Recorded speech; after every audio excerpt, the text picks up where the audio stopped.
Hello, Samanta Schweblin. Thank you for doing this. It's a pleasure to finally meet you face to face because I've been reviewing your books, but this is nice to have a chat, looking at each other, even though it's via a screen. Where are you right now? In Berlin? I'm in Berlin in my apartment, yes, my studio.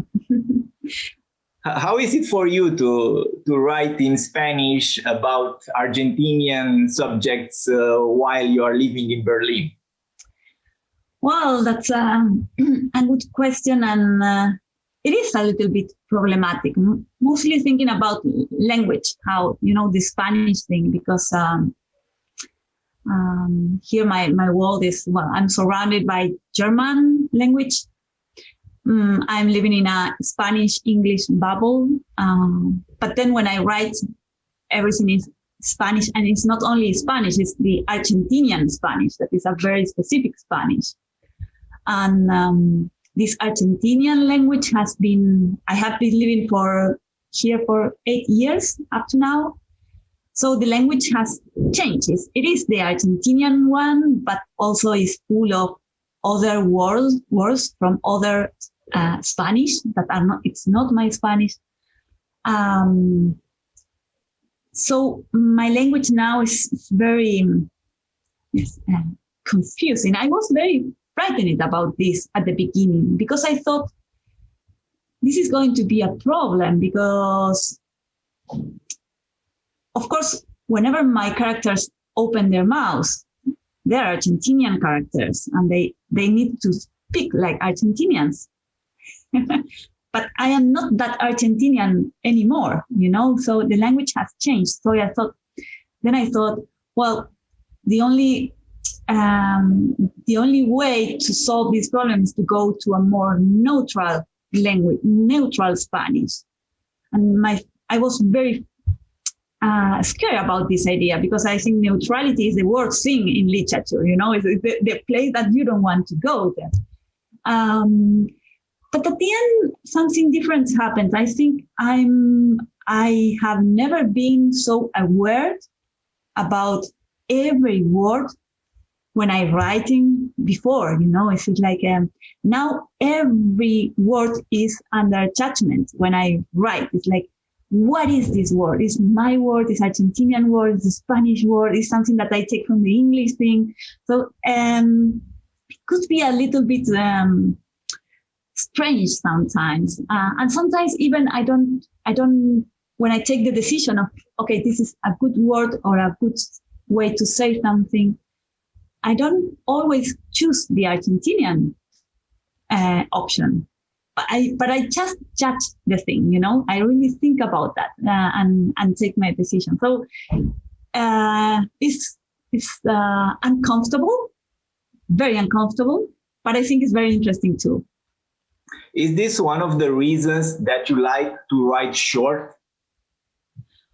There are many reasons, but also I think I can do a list of why I choose that. But deep down, I have to say that it's something very natural. It's like whenever a new idea comes to my mind, the first thing that I think is, okay, this is a short story. I go to the long stories, to the novel or to the novella, only if the idea doesn't work in short story. So if it didn't work, if something failed, then the only option is go to the novel. If something has failed, I need to write a novel.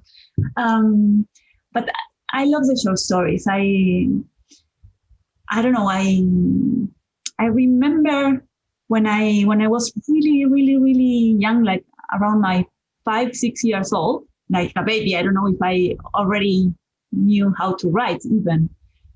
I remember telling stories to my mom and to my sister, and I remember the feeling of the ending, the feeling of being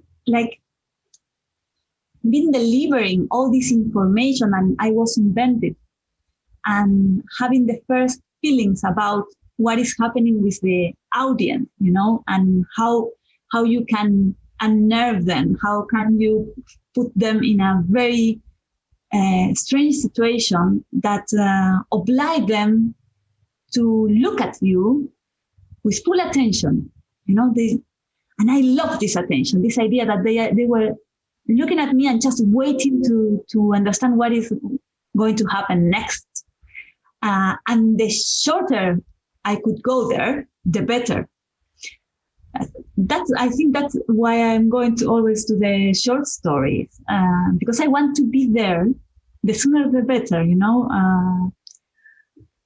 And also, I came from a very long tradition of short story writers, of course, because Sure. in Argentina and in Latin America, I would say, short stories are not stories for kids or tales, sure, because there are some countries where they still have this idea about short stories. Short stories could be something very contemporary and close to the reader and use the same kind of tools that a contemporary novel uses. But it's just that all what that happened in 300 pages can happen. It's a question. We don't know. Can happen in 10 pages?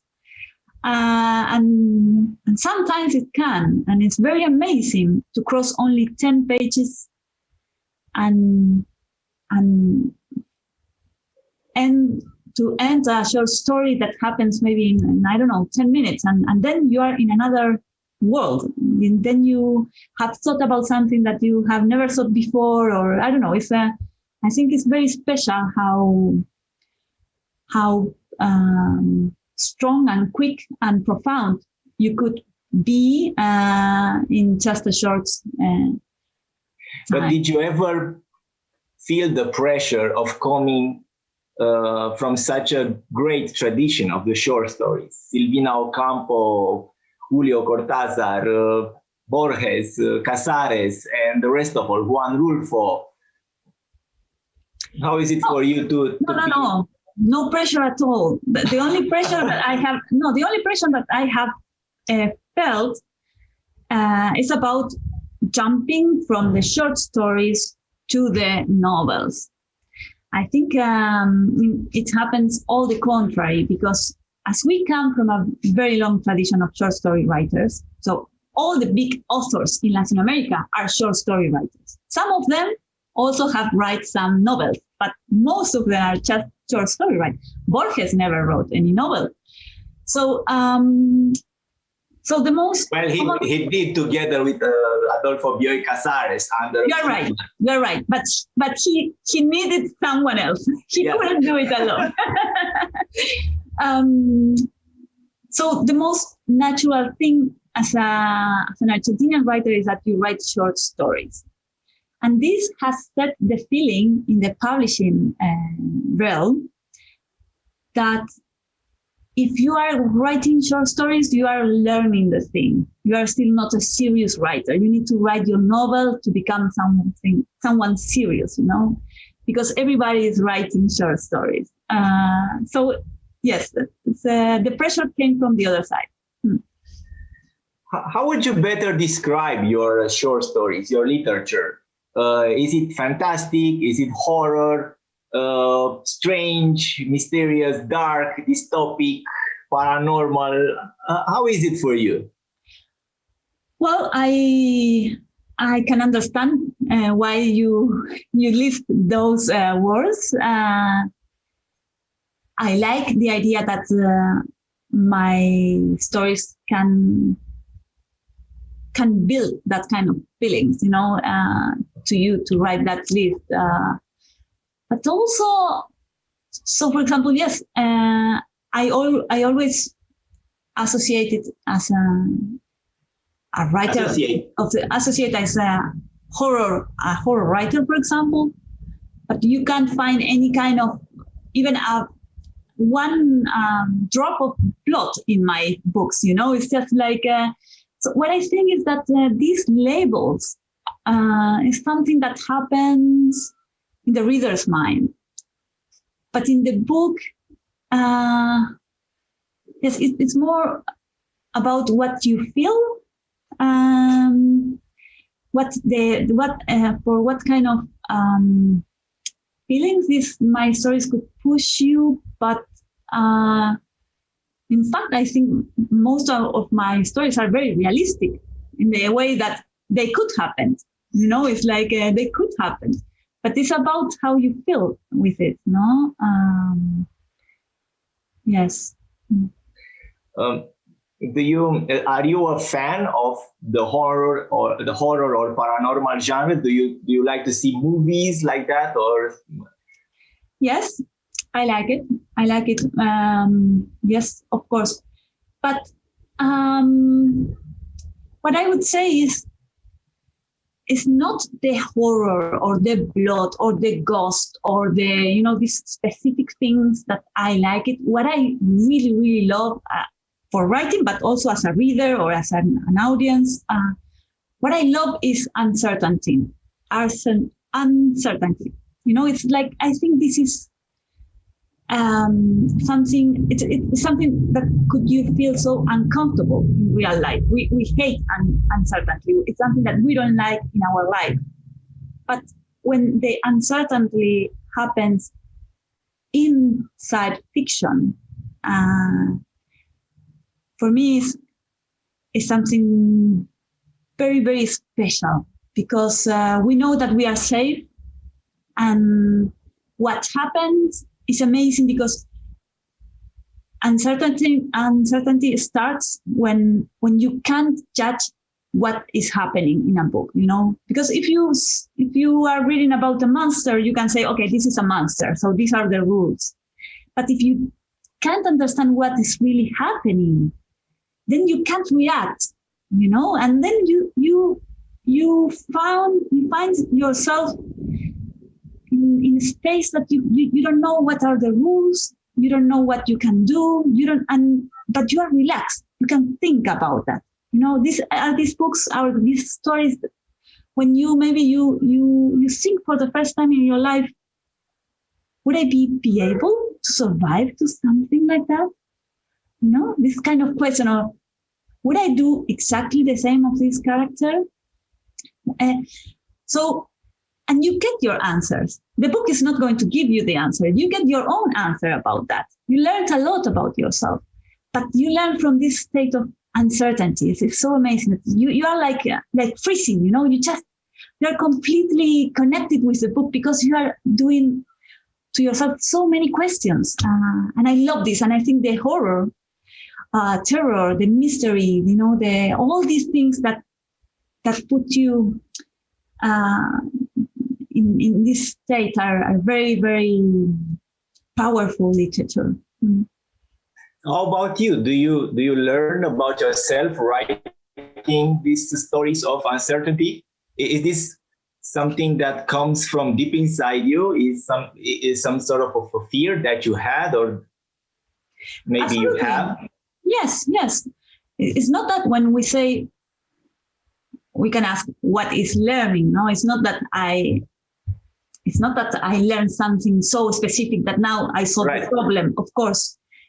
But I have my own big questions, and literature is always there to help me to ask myself these questions in a very specific way, in a very specific landscape and plot and answer that question. So, for example, talking about Fever Dream, I wrote Fever Dream. I'm at my 35 years. I was 35, and my big question was, do I want to be a mother? Do I want to become a mother? This was a big question. And it is a novel about maternity, and it's a novel about how hard it could be to lose a child. And my big question was, would I be capable to survive to something like this? And I was dealing with this question in every page of the book. Motherhood is not the main thing in the book, but it's there from the beginning to the end. And that was what it was in my mind during the whole writing process. Yes. I don't have the Romanian version of Fever Dream with me, but I have a mouthful of birds right here. Mm-hmm. Speaking of this collection of short stories, In your interviews, you recognize Kafka or Casares or Ray Bradbury as some of the writers that influenced your work. But reading this book, I had a very Buzzatian feeling. Are you familiar with Dino Buzzati's work? Because sometimes I thought to myself,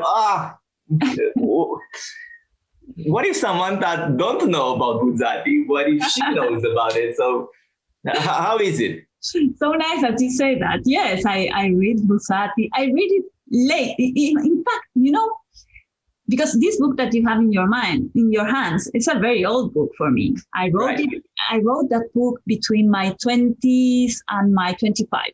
It was my first book.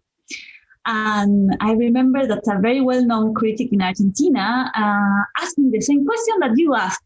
And I was like, no, who is this guy? I didn't know who Dino Buzzati was. But of course, after that, so I didn't know him when I wrote the book. But after this comment, of course, I read him and I became a very big fan of him. He's absolutely amazing and I love it. And in some point, I'm glad that I didn't know him before writing Mouthful of Bird, because sometimes if an influence is so hard, maybe you can't go there because you think, oh, Dino Buzzati was there. I couldn't go there without, have the feeling that I'm repeating something. But maybe if you really haven't been there, you can do some movement in your own way. I don't know. I think it was a good thing to not knowing him before writing that book. But of course, Dino Buzzati, and also, I don't know, I was compared, for example, to Edgar Keret, All right. also, yes. But of course, Edgar Keret is from my generation. Dino Buzzati, it would be like a big uncle, a great uncle for me, Yes. And Gesualdo Bufalino. I think there are many Italian also, Giovanni Pappini. Right. I don't know. I think Italian authors, could have been an important influence. Maybe after that book, but we were looking for the same kind of work. Your novella Fever Dream will be turned into a movie for Netflix. How you and the director Claudia Llosa worked for the screenplay? It was a very, very amazing experience, and I saw the movie already, and I'm very happy it will be presented in October on Netflix. No, I'm really happy, and I was very scared about this. Because I think I have a feeling with Fever Dream. I think it's a very delicate machine. It's very delicate. It could be, and there's something very uncomfortable about have a story being filmed, and it is that after the moment that once you have a film, most of the readers would go to the book after seeing the film. And this is a little bit uncomfortable because, it's like if you set a very particular reading for a book that has a lot of possible readings. But I'm happy with the result. And I think the most... one of the big goals that we had with Claudia Llosa, and we worked a lot around this, is that Fever Dream is a novel that is based in a conversation between two people, two characters. And voiceover in the cinema could be something very dangerous, very boring. You can trust in voiceover. I mean, you can put in that layer very important information because most of the time there are many spectators that are not following with so much attention the voiceover. So it was very hard for us because we wanted to keep the voiceover, because I think it's a main part of the book. So it was very hard to keep the feeling that you are following a movie based in a voiceover, but it's not, So it was hard work, but I'm very happy with the result. I remember Borges, if I'm not mistaken, saying that you cannot make a good ecranization after a novel, but you can do it after a short story. Yes. Because you lose much more when you adapt for a big screen a novel. So I'm thinking it was better for you because Silver Dreams, it's a small book, even though it's a dialogue and you needed a voiceover. But why didn't you write it all by yourself, the screenplay? Sorry? You wrote the screenplay all by yourself, or is a screenplay written by both of you? We bought it. We wrote it together. Yes, and it was very interesting work because Claudia Sosa lives she's a Peruvian director, but she lives in Barcelona. And I was here in Berlin. So for almost a year, every day, the first 4 hours in the morning, we worked together by Zoom. And sometimes we travel also because it's not the same, of course. But we wrote this together. Yes. What about your film studies? What did you study? Well, yes, I studied film through. Because I don't know how is this in Romania, but in Argentina, at that point. So if you want to become a writer, well, you have a very popular creative writer school, no? But in Argentina, if you go to the academy, you have a career that you can do in literature, but these studies are very, theoretical studies. You will learn about Spanish literature and French literature and English literature, but you wouldn't have any one moment in the whole 5 years of studying these literatures about how to tell a story. And I wanted a very practical approach. I want someone to say me, this is better than this other, and this is what you do when you have this problem. I wanted something like that. And literature is not like that in Argentina. It's more a theoretical option. And then, of course, we have a very long tradition of workshops at the houses of the writers. So half of the writers in Argentina gives workshops at their places. But it's a very informal learning. In fact, I was attending to this workshop since my 17. So I was doing this. But I also wanted to go to the university. So I thought that maybe cinema were the art that was more close to these big questions about how to tell a story. And I think it was a very good decision because in a practical way, there are many moments when literature and cinema are doing itself the same questions, like, I don't know, this is the most, if this is the core of my story and it's the most precious moment, maybe I should take it out. This kind of question that are so important when you are telling a story.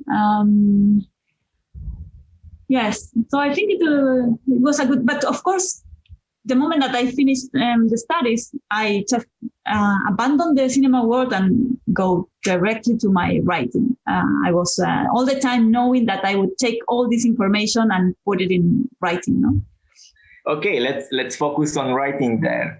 Then, what part of the process of writing do you enjoy the most? Well, I enjoy all the process, but I would say I don't I don't sit in my desk until I don't know where I'm going. This is important for me. And this is not about going. This is not about knowing anything about the plot. It's not that I need to know about the plot. On the contrary, I think that the less that I know, the better. Because the less that I know, the closest I am to the reader's mind, and to the question that the reader will be doing to it himself. So I don't know. I don't need the plot, but I need to know in a very specific way what would be the emotion of the story. I think at the end of a story, but at the very, very end, even maybe after the moment that things finally twist or get a solution, or this, when the conflict is done or rebuilt, there's a moment that is the moment of the emotion. You put a very particular and specific emotion in the reader's chest, and this emotion is so specific that you need to build all this story just to put that particular emotion in the reader's chest. So the plot is just like a kind of bridge between your first emotion, very specific, and the emotion that you put in the reader's chest. That's why I'm not so interested in the plot. I can change everything. It's not about the plot. It's about this precious thing that you give to the other at the end. I need that for start my writing. And sometimes it takes time, to know what this could be. So maybe my favorite moment is when I know this thing, because then is the moment to sit in front of the desk and start to work. And then the writing process starts. For me, this first, if I can write the whole thing in just one sitting, it would be amazing. Sometimes you can't do that, but I would like to try to do that, because I think if you do it in one sitting, you can trap something that maybe you wouldn't be capable to do it in many other sittings. But then I can work with this material for months. Now, so the editing and rewriting process could take me months. It's a very, very, very long process. And maybe this part of the work is the one that I'm more like it, because I have my time. The short story is already there, it's safe. I already trust in it. And also I give the material to 3 or 4 people that are like my favorite readers, and they give me feedback, and I can decide if the short story is doing exactly what I want with a reader. Yes, I would say that that's my favorite part. Speaking of time, long time, and of emotions, what is the strangest thing that you discovered during the pandemic? What is the stranger thing that I don't know. Maybe the stranger thing is that I'm getting old, and I didn't expect that. I thought that was something that happened to the others. It's very strange, but it's also happened to me. Yeah. I don't know. Maybe because we spend it more than ever. We spending more time with myself. I discovered many things, and I learned many things.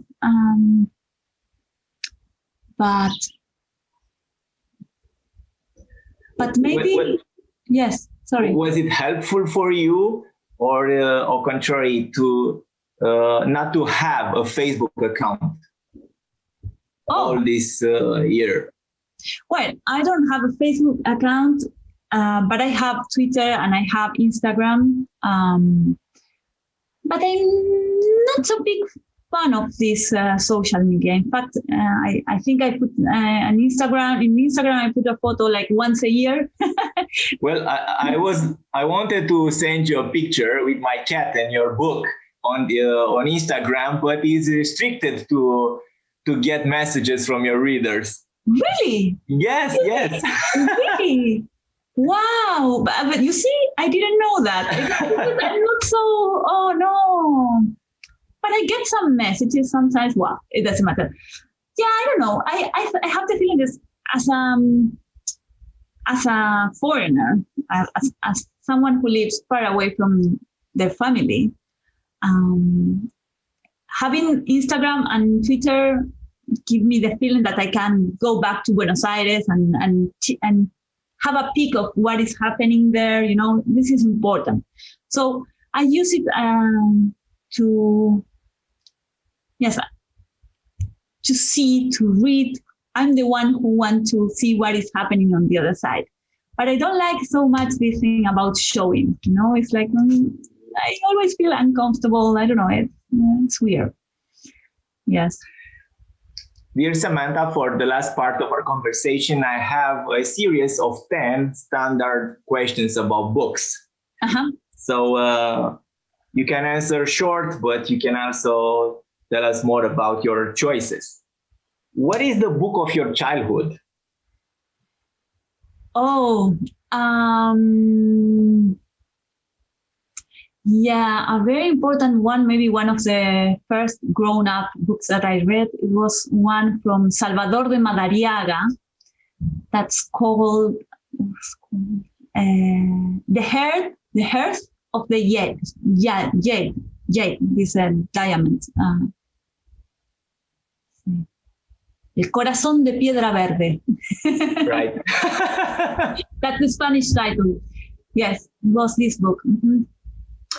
The book that opened your eyes.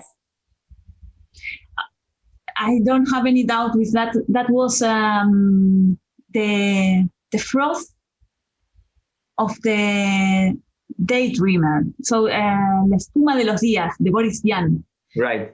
And I love this book. And you know, it's I was around maybe 13 or 14, and did you read it in translation or in French? No, in translation. But I remember this is very stupid, but this is how life really is. I was at the house of a friend, and her parents has a huge library, bookshelf, and I was just checking the books, and I found this book, and the book was in a very particular edition. It was square. Books are not square, and it was the first square books that I have in my hands. And I think that it took my attention because I was still, you know, like diving between childhood literature and adult literature, and childhood books. Child books are more possible. Maybe you can find a square. So I was like, what is this? What? This is a grown up book that's square. It was about the shape, you know. And then I read it, and I was thinking, like, maybe it was because it was the first surrealism that I read. You know, this idea that can I break time? Can I break the space of a house? Can I was like so shocked that someone could write with so much freedom, like completely change things that I didn't know that you can change in a book, in a story. Yeah, it was amazing. Name a classical book you didn't read. No, Moby Dick. And I think I think it's just because I adore Melville, and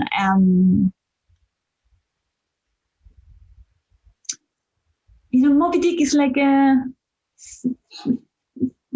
it must be the title of the Moby Dick should be called the books that you are not reading. You know, Moby Dick. It's like gigantic myth that you have in your mind, and I haven't read that one. Name a recent book that you would take it with you on a deserted island. A recent one? Yes. A recent one. Yes. I was absolutely in love and still like wanted to read it again and again.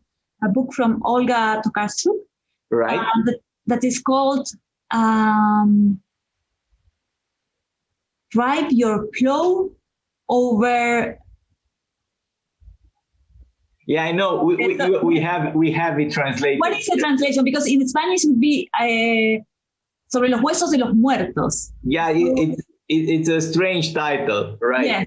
Yes. But it would be Over the Bones of the Dead. Right. And it's gorgeous. It was my favorite novel of last year. Did you meet her? Yes, but just we have a 3-minute conversation. Yes. Right. In which book you would love to live for a while? It must be a book where I could have a good time, no? Because if I want to stay there for a while, so it must be very adventurous and funny and clever. Maybe there is a book from an Argentinian writer who is Gabriela Cabezón Cámara,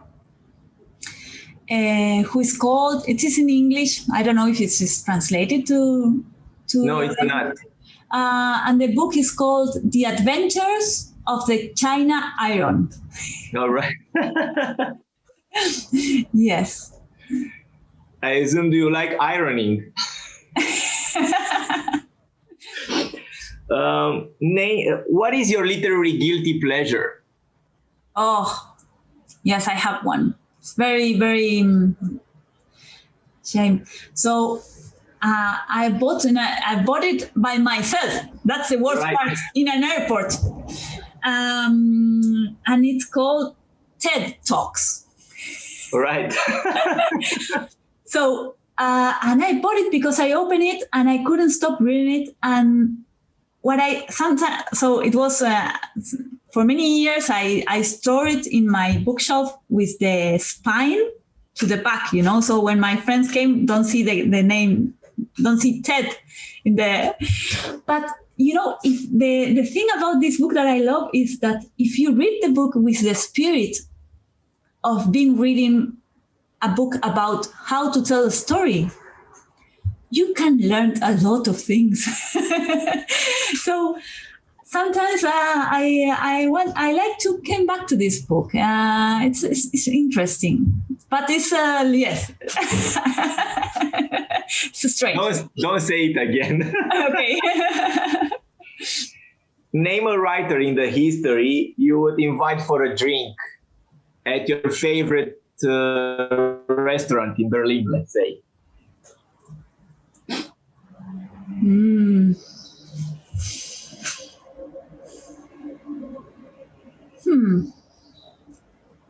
Maybe Clarice Lispector? Oh. Yes. I have some question for her. Can I join you? Yes, of course. I love her literature, and she was a beautiful woman. Yes, and very sensual and very self-confident, and her life and her relationship with fire, all these tragics that I have shared her around. I don't know. I would, yes. Yeah, I would have a lot of questions. Probably the most beautiful woman in the history of literature, to me. Yes, she was really beautiful, but we are not choosing her for that. No, but I couldn't help myself. Yes. Name a contemporary writer you would love to read your work.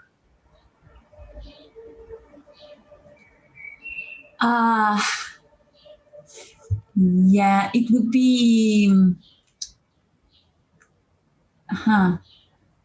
Elizabeth Strout, maybe Tobias Wolf. Yes, one of these two authors. Yeah.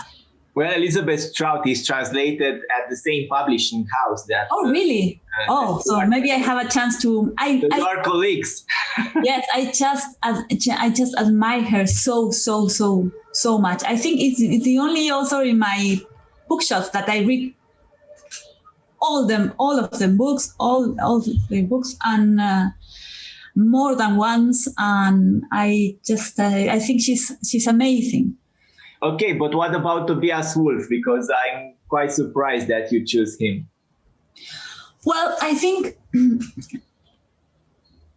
Tobias Wolf is one of the authors that I read when I was,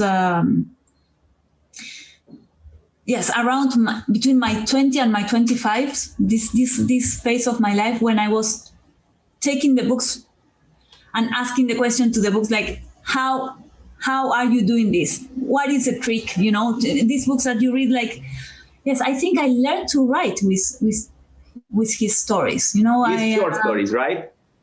Short stories, yes. Yeah. He has 3 or 4 short story collections, and all of them great. All of them great, and the machinery. You know, how he managed, what he does with dialogues, what he does with the narrator, with the point of view of the narrator, how he can go into the minds of the characters and then came back to a more objective narrator in such a perfect way. It's really, really amazing what he does. And I think I learned a lot from him. I hope. I hope I learned a lot. What music you would send in a space castle to encounter other civilizations?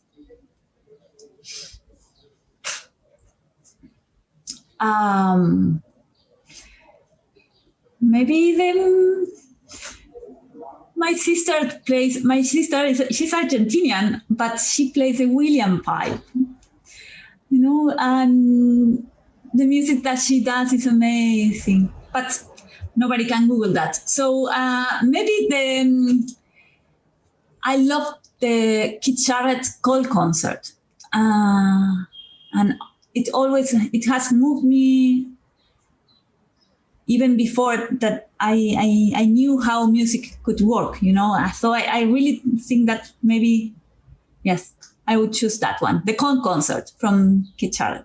But do you know his favorite is Budapest concert? His favorite is that one? Yes. No. But I go with the call concert. Look what I have here. Oh, wow. Muy bien. But do you know what happened to him? Tragically, he's not playing the piano anymore because he had a stroke, and he lost the ability to move his right or left hand. That is quite tragic. Very tragic. Samanta, if you have the power to put an end to just one of today's world problems, what problem would that be? Mosquitoes? No. Well, I don't know if it is the worst problem, but I'm sure it's the problem that touched all the other problems, and it would be corruption. Mm-hmm. Well, especially in Latin America, in Romania. Yeah, especially how, okay, you are also in this team of the Italian school. Yeah, but living in Germany for so long and having a close, yeah, I would say it's everywhere. It's everywhere, and it's not only about corruption in the big maps. It's also about corruption in the small thing. You know, But you know, it's connected to the human nature itself. It is. But yes, but we can learn our limits if we think clear enough and clever enough. The limit is very clear and it's always in our favor. So I don't know why this is not working well. I can accept this. With this pessimist note, we end our conversation. Samanta, thank you for doing this for your Romanian readers. For the ones who didn't read your books, they can go to the World Wide Web of Litera Publishing House. They can find your books there. They can find Elizabeth Strout books there. They can shop it online. And thank you again. And good luck with your new novel. And I hope we can chat again when your next book is going to be translated in Romanian. Of course. It was a pleasure to talk with you, Marius. And thanks for this space and to share the book with the readers. Bye. Bye. Bye-bye.